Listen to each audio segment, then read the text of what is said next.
Buying new construction is a completely different process, and there are things people don't know that can come back to get you.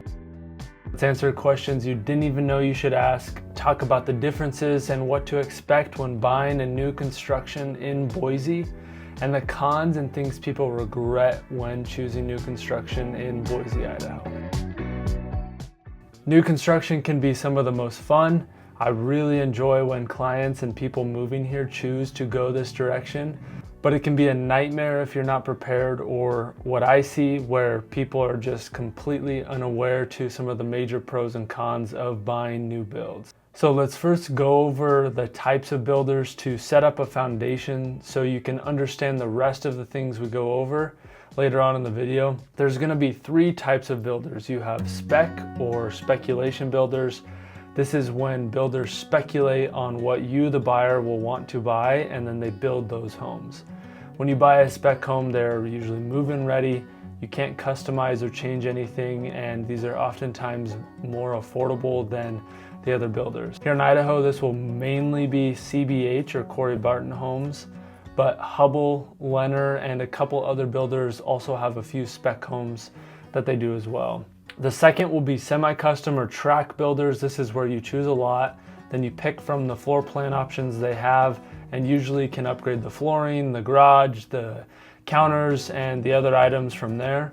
It's kind of like a Build-A-Bear workshop for houses. In Idaho, the primary builder that does this will be either Hayden Homes. We also have a Toll Brothers, Tresidio, Hubble, and then a handful of others that we'll talk about later on in the video. The last one is completely different, and call me to talk about this because it's its own beast, and this would be fully custom builds. We'll save that for another time because it's more of a headache and a lot more time and details than we have time in this video and that most people are expecting. Now, the second fact we need to go over has to do with the benefits of buying new construction. You get new modern floor plans with the latest styles. There's energy efficient systems already included. And as an example of something is a lot of the CBH communities right now come with fiber optic internet already installed, which isn't available in the older neighborhoods. You also don't have to worry about the history of the home and past owners, similar to when you go to buy a brand new car, where you don't have to worry that a previous owner is hiding the fact that they sprung an oil leak and then they just duct taped it and didn't tell you about it. You get a home with no hidden issues like you might in a pre-owned home. They also come with home warranties. Usually this is 1 year warranty that covers almost everything. If there's a crack that develops in the wall, or there's a sprinkler that goes bad, or the flooring that pops up out of place, you get it fixed for free. You also get structural warranties that are 10, 20 years. And all of the major owners' warranties that come with either the roof or the windows or the appliances. The next few major benefits we can talk about here in a second, but that's because they have other components I want to go into a lot more detail on, because they're things that are much more important and oftentimes they're overlooked, which is the whole point of this video, is to have things that aren't overlooked for you. So as a local agent who deals with new construction regularly, I'm here to help. Whether you are relocating here, buying, or you're selling, me and my team are here to answer any questions, and we post videos weekly. So subscribe to the channel to stay up to date on everything that is happening and to learn and be sure you're confident in your move. I have people reach out all of the time. So text, email, or call me anytime. My goal is to be there for any questions you have, so you're confident in your move here, whether that is in a week or 2 years. I want to get to know you and do what is right for you and your family, which leads me into the third thing that you need to do, is to learn how the process of new construction works and why it is important to understand. This includes people regret missing or that they weren't fully prepared for in the process. With spec homes like a CBH, the process is fairly similar to buying an existing home. The main difference being that the incentives they are offering right now, which we'll talk about later, and some of the landscaping that will not be finished. Oftentimes spec homes are not finished, and you can choose to pay for that landscaping after you have an accepted offer. This can be great if you don't want to deal with it yourself, but it eliminates your ability to choose what you want. If you pay the $8,000 to $14,000 for the landscaping, you only get what they give you and you can't make any changes. The process for tract homes is where people are often a little bit more unprepared. This will be Hayden, Hubble, or Toll Brothers as a reminder. The first point with them is going to be a little bit of a PSA. If you look on Zillow and see these new builds for sale, you might ask yourself why they're so cheap. Oftentimes they will even be listed for $0. But the reason they're so cheap is this is a base price, which is almost never what you end up paying. And this is just a marketing tactic that they use to get you to reach out so that they can get you in their database. Now that PSA is aside, you will choose a lot when you make an offer, and then you will choose a floor plan at the base level for your accepted offer. After that is accepted, you will then go through the design process where you can choose all of your upgrades. This is where things can be really fun and you get to make the house look like your home. But this is also a place you don't want to choose incorrect. If you are wanting to choose a tract home, make sure you have plenty of extra room in your budget for your upgrades. We'll talk about why that's so important in a second, but upgrades are going to include garage size. A third garage bay might range from $12,000 to $20,000 extra. If you want an RV bay added, that will be closer to a $50,000 upcharge. You can upgrade your flooring, your countertops, backsplash, floor plan, patio cover, bathrooms, fireplace, tons of options. And most of these on average will be around $2,000 for an upgrade depending on how high up the ladder you go. So it can add up really quick when you have 10 to 20 different upgrades, and if you choose all of them, that's obviously a lot more money you need in your budget. After all of this is decided, they will build your home from start to finish depending on the time of year and the builder you choose. This will take anywhere from 6 to 10 months. Right now I can tell you Hayden Homes is taking 9 months to finish a build, so be prepared to wait a little bit and plan ahead. One thing I see during this process is people decide to pass on an upgrade like the flooring or a third garage, and they end up regretting it later on. So be sure you choose the right upgrades during this process. I also see people who feel like it will be overwhelming, but if you have a good agent, you are prepared for what will be coming next. They should educate you and step you through every process, and any things or headaches that come up, they should be able to just deal with and take that off your plate so you can just enjoy the process of building a home, because it can be extremely fun and exciting. What's not so exciting is the number 4 thing, and that is home prices and the budgeting of new builds. I already talked about keeping lots of extra room in your budget for those new build homes, the tract homes, but I want to talk about what you can expect as a whole. In general, CBH, Hubble, and Lenner are going to be the most affordable builders here in the Valley. They build homes from $370,000 all the way up to $650,000, but the size and location of the home is going to be significantly cheaper than other builders for that same style and size of home. The step up from this is going to be Hayden or KB or Toll Brothers.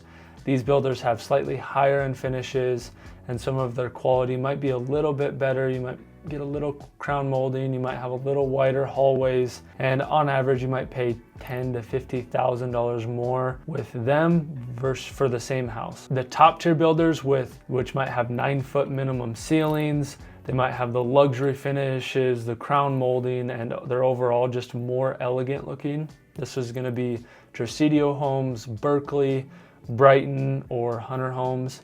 These are basically going to be homes that are $500,000 and up in the nicer subdivisions in the Valley. And again, plan for $50,000 to $100,000 in additional spend from the base price of a home, so you aren't going over budget or you're passing on upgrades that you'll regret that you hadn't passed on, and you'll pay for that later on. Now, I talked about the price and a little bit on the quality, but there's number 5, and where a lot of people have questions or misconceptions. In the order of price, you can almost put that in the order of quality, but there will be some outliers in that list. CBH is a builder that over the years had horrible reputation, and if you go online, you might see some bad reviews and a history of poor quality. I can confidently say that is no longer the case. Corey Barton, who started CBH, has completely changed their build quality and their company, and I have even seen some things in CBH homes that you usually don't even find until you get into the higher end builds, or sometimes you don't even have it in the higher end builds. Most of the quality here is really good in general in Boise, but anytime you involve humans and contractors, mistakes are going to happen. And from what I see, the most common builders with quality issues are Hubble and Lennar.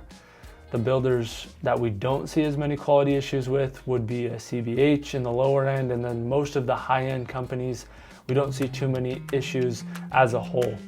Now, the last thing to know before we really go into the cons of buying new construction here, and this is probably the most important fact to discuss, which is builder incentives.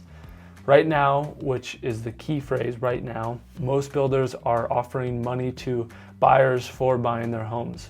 You might have seen advertisements on social media from real estate agents stating new builders are liquidating homes and offering major incentives. Click here now.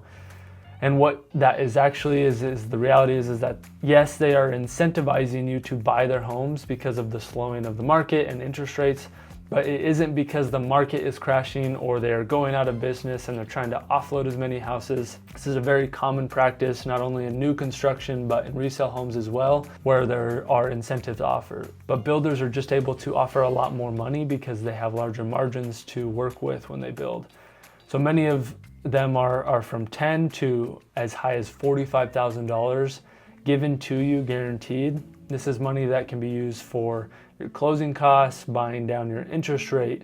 It can be used towards your upgrades, your appliances, or for you VA buyers, veterans, you can actually use it to pay down your debts. So if you have a car or you have some student loans you want to pay down, you can actually use that incentive towards your debts, which is a nice benefit for the veterans. And the reason this is important to talk about is that a lot of people use this money on the wrong things, or they don't know how to use it and it goes to waste. So in general, when you have a loan, you are allowed anywhere from 3 to 6% of the home value to be used as a concession towards closing costs. So in short, if you buy a $100,000 home, lenders will allow you to use 3% or $3,000 towards closing costs. Anything above that will go to waste. So a lot of money in these really large incentives are not able to be used because of those lending rules. But if you are someone with more than a 10% down payment, you are allowed to use a little bit more. You might be 6 or even a little bit higher percent that you're able to use towards closing costs. So know that if you have less to put down, you will need to use more of those builder incentives towards the upgrades and the landscaping and the things that are not related to closing costs, and it could waste a lot of that money, which may mean it makes more sense to buy with another builder or find another option, or maybe there's something that will make more sense for your goals and the investment that a house is. While a big plus is that you might pay $0 in closing costs and be able to lower your interest rate 1 or 2% with these incentives, the downside can be struggling to decide where to put that, wasting it and using it on the wrong things, which I don't really have time to go into much more detail on, especially because it's very individualized. So I will save that for those of you who want to chat further. Just shoot me a text or a comment down below the word interest, and I'll talk with you about your personal situation. The last point on these incentives before we go into the cons is that some builders will only give you the money if you use their lender. Some may give you an extra $5,000 or $10,000 if you use their in-house lender. The problem with this is that oftentimes the lender they make you use is about $5,000 to $10,000 more expensive than the lender that I work with or that you would probably be working with. Thankfully, if you have an agent, this can be negotiated and I can fight for you and make it happen, which is the case for a lot of these things. And this leads me right into the cons of new builds, which starts with the not using an agent. Yes, I'm an agent, but just hear me out. That lending rule is one of the many situations where builders will tell you they can't do anything and it is the rules or they just can't do it. This can happen with things that need to be fixed or a lot premium price.